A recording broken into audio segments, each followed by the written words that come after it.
Assalamualaikum warahmatullahi wabarakatuh. Terima kasih sudah klik video ini. Kembali lagi dengan aku, Nisa. Hari ini kita akan ngobrol santai nih dengan tema cinta sebelum akad, fenomena living together di kalangan mahasiswa. Fenomena ini makin sering kita dengar, mulai dari alasan ekonomi, kesepian, bahkan dalih saling bantu. Tapi apa sih sebenarnya yang terjadi di balik semua ini? Nah, sesi pertama ini bakal dibawain oleh Nabila dan Mutiara. Yuk kita dengerin bareng-bareng. Oke, makasih Anissa. Langsung aja kita masuk ke sesi pertama.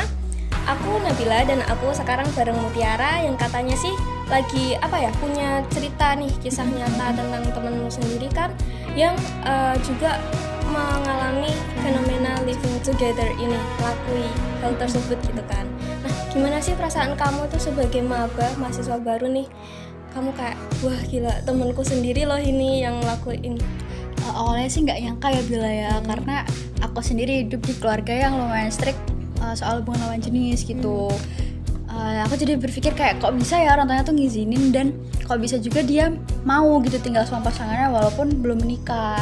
Iya sih, soalnya mau gimana lagi tuh kayak di lingkungan kita, di environment kita tuh itu tuh bukan satu hal yang wajar nggak sih? Iya. Kayak itu bukan budaya kita, entah itu kayak di lingkungan kita menentang itu, agama kita juga menentang untuk living together. Dan kalau dipikir-pikir mungkin awalnya mereka cuma kayak ya kan cuma tinggal bareng, lagian udah kenal gitu. Tapi kan tanggung jawabnya juga besar gitu, entah dari segi emosional atau finansialnya kan. Bener banget.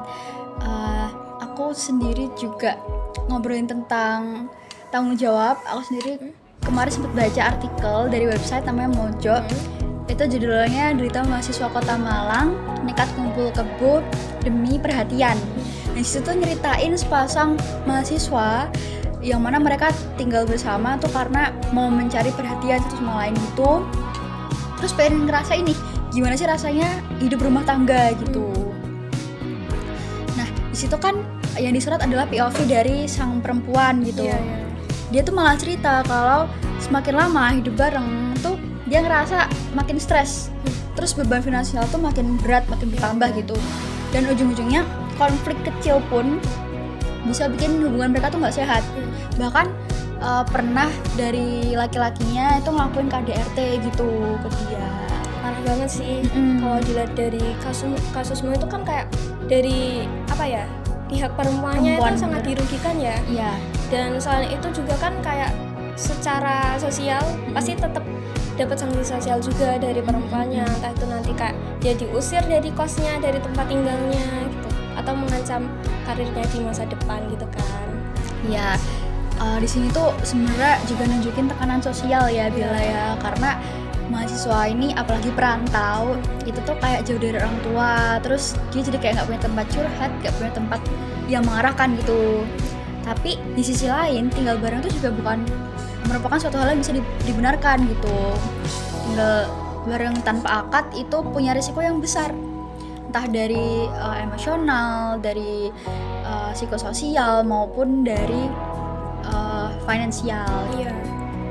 Jadi ya aku setuju sih. Jadi kan jelas kalau living together itu bukan sekedar kayak gaya hidup modern atau sekedar tren-tren gitu di masa sekarang, tapi juga punya dampak yang besar, dampak negatif juga gitu. Jadi kita juga harus tetap berpikir panjang gitu. Iya, bukan cuman soal suka sama suka gitu ya. Karena mereka tuh kadang-kadang salah menafsirkan makna cinta gitu. Jadi banyak yang belum siap bisa berkeluarga, tapi mereka kayak udah mutusin buat living together karena aku cinta banget nih sama dia. Jangan gitu. percaya ya. Nah, disinilah pentingnya edukasi emosional dan spiritual, karena kadang mahasiswa tuh tahu kok ini salah, tapi itu tadi karena jauh dari keluarga, jauh dari sosok yang bisa membimbing, akhirnya ya udah terbawa arus gitu, ikut-ikutan temennya atau ikut-ikutan lingkungannya. Bahkan dari beberapa yang kamu jelasin tadi kan berujung ke tindakan kriminal juga kan, kayak bermula dari itu tadi living together tadi bisa berujung kayak kamu penasaran nggak sih kayak apa konsekuensinya nih hukumnya untuk orang-orang yang melakukan Iya, living together. pertimbangan hukumnya gitu ya. Iya, soalnya kan udah berdampak juga banyak kasus yang bermula karena living together itu. Karena kita udah dengar gimana cerita-ceritanya dari Living Together, sekarang kita mau dengerin juga dan kita penasaran banget gimana sih pandangan hukum Islam dan hukum Indonesia terkait fenomena Living Together. Nah, setelah ini kita bakal dengerin penjelasan terkait hukum Islam dan hukum Indonesia tentang Living Together di sesi 2. Nah, gimana dari cerita sesi pertama mengenai latar belakang dan dampak sosial living together bagi pelaku.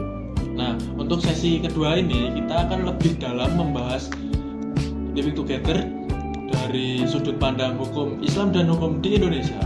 Untuk yang pertama, kita bahas dulu dari hukum Indonesia yang akan disampaikan oleh Alfian. Jadi gimana pandanganmu mengenai living together yang terjadi akhir-akhir ini? Oke, jadi hukum di Indonesia sendiri ada yang menangani tentang living together. Itu disebutkan pada pasal 412 ayat 1 KUHP baru, Undang-Undang nomor 1 yang diusulkan pada tahun 2023. Pasalnya itu berisi di mana jika ada seseorang yang melakukan hubungan suami istri di luar pernikahan yang sah, itu bisa dikenakan pidana selama 6 bulan dan juga denda kategori 2 yaitu sebesar 10 juta. Namun pasal ini terlalu tumpul, di mana pelaku hanya bisa dilaporkan oleh pihak yang dekat dengan pelaku tersebut seperti keluarga, mungkin istri atau suami sah dari pelaku tersebut, dan juga kerabat dan teman dekatnya.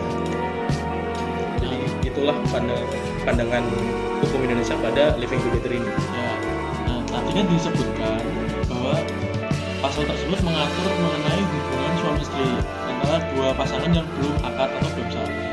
Jadi apa bisa dikatakan hukum tersebut belum secara jelas mengatur mengenai pasangan yang belum sah yang hidup bersama? Bisa dibilang itu belum cukup mengatur karena tidak adanya punishment untuk pelaku, dan itu juga bisa berakibat fatal, mungkin seperti KDRT dan tindak kriminal seperti pembunuhan misalnya. Ya, nah disebutkan dari penjelasan tadi dan juga di sesi pertama, living together bisa menjadi awal mula dari tindak kriminalitas seperti KDRT bahkan pembunuhan. Nah, saya mau bertanya, apakah itu bisa pasal itu bisa mengcover tindakan kriminal yang terjadi pada pasangan living together? Untuk pasal 412 ini tidak bisa mengcover tindakan kriminal karena ini sudah bukan ranah pada tindakan kriminal. Ya, cukup jelas dari penyampaiannya untuk dari hukum Indonesia. Nah, sekarang mari kita dengar dari hukum Islam yang akan disampaikan oleh Muaz. Oke, kalau di Islam itu sudah jelas ya, sudah mutlak dilarang dan haram. Soalnya di Quran itu udah jelas, dan mungkin anak-anak zaman sekarang itu sering gitu dengar ayatnya, mungkin lewat di TikTok atau apa gitu. Surah Al-Isra ayat 32. Di sini itu artinya adalah, dan janganlah kamu mendekati zina. Sesungguhnya zina itu adalah perbuatan keji dan jalan yang buruk. Lalu untuk menguatkan ayat Quran ini, ada hadis yang diriwayatkan oleh muttafaq alaih. Artinya, janganlah salah seorang dari kalian berkhalwat atau berduaan dengan seorang wanita kecuali bersama mahramnya. Nah, di living together ini juga menurut saya lebih banyak di arah negatif. Sama lebih banyak kerugian sih kalau menurutku, soalnya karena sepasang ini belum menikah, jadi kalau misal amit-amit punya keturunan di Dari hasil hubungan tersebut, itu si anak anak tidak mendapat nafkah dari sang ayah karena belum ada nasab yang jelas. Lalu jika salah satu dari pasangan tersebut meninggal, warisan itu nggak ada. Nah, gitu aja sih dari aku. Aku mau nanya tadi kan itu termasuk perbuatan zina. Di Islam apakah hanya dengan living together itu bisa dikatakan zina, apa jika ada dua muda-mudi belum muhrim berduaan atau cuma deket lah, itu apakah bisa dikatakan zina juga? Tergantung sih, kalau berdekatan kayak misal cuma ngobrol atau apa gitu dan itu juga nggak ada nafsu gitu, ngobrol biasa doang, itu mungkin ya bukan zina ya. Cuma kalau berduaan terus di tempat sepi, terus Dekatan gitu ya. terus pegangan gitu misal, itu udah jelas zina. Tadi juga disebutin anak tersebut belum mempunyai hak dari segi finansial dari ayahnya karena belum ada nasab. Dan apakah itu juga berarti sang ayah tidak wajib memberi nafkah ke si anak dan istrinya juga atau pasangannya? Itu iya sih, karena mereka ini kan belum menikah, jadi belum ada kayak ikatan gitu.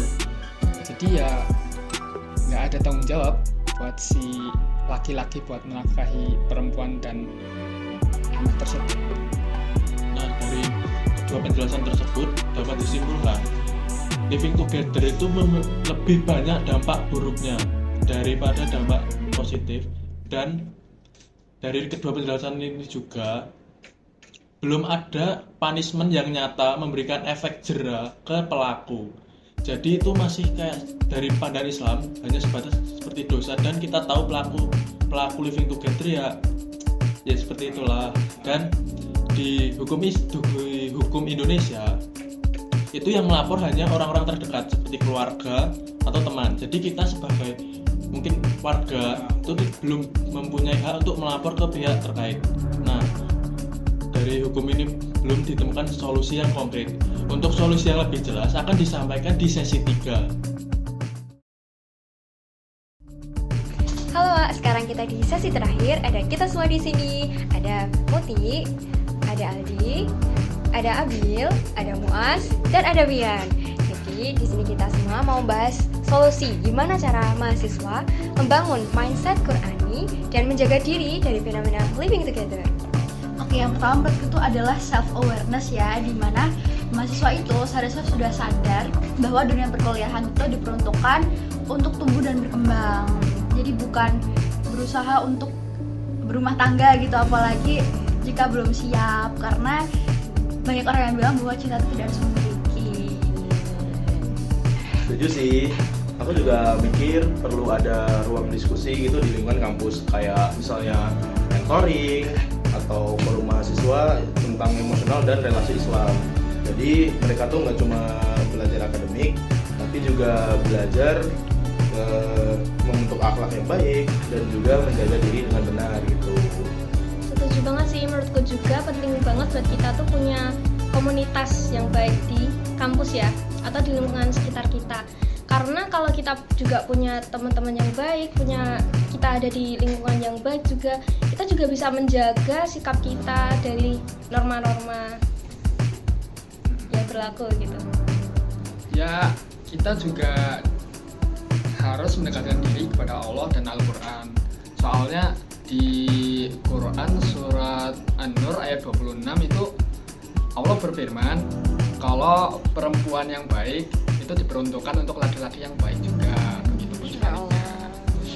Jadi kalau kita mau punya pasangan yang baik, maka kita itu harus memperbaiki diri kita dulu gitu. Wah, keren banget jadi insight-nya. Jadi intinya cinta itu boleh asal dengan tanggung jawab. Juga akad itu bukan cuma sekedar sah secara agama, tapi juga bentuk perlindungan dan komitmen.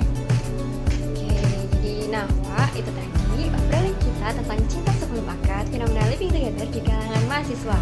Semoga obrolan kita ini bisa jadi refleksi buat kita semua bahwa cinta sejati bukan tentang tinggal bersama, tapi saling mendoakan dalam kebaikan. Sampai jumpa di episode berikutnya. Tetap kritis, tetap Qurani, dan tetap santun. Sekian dari kami. Wassalamualaikum warahmatullahi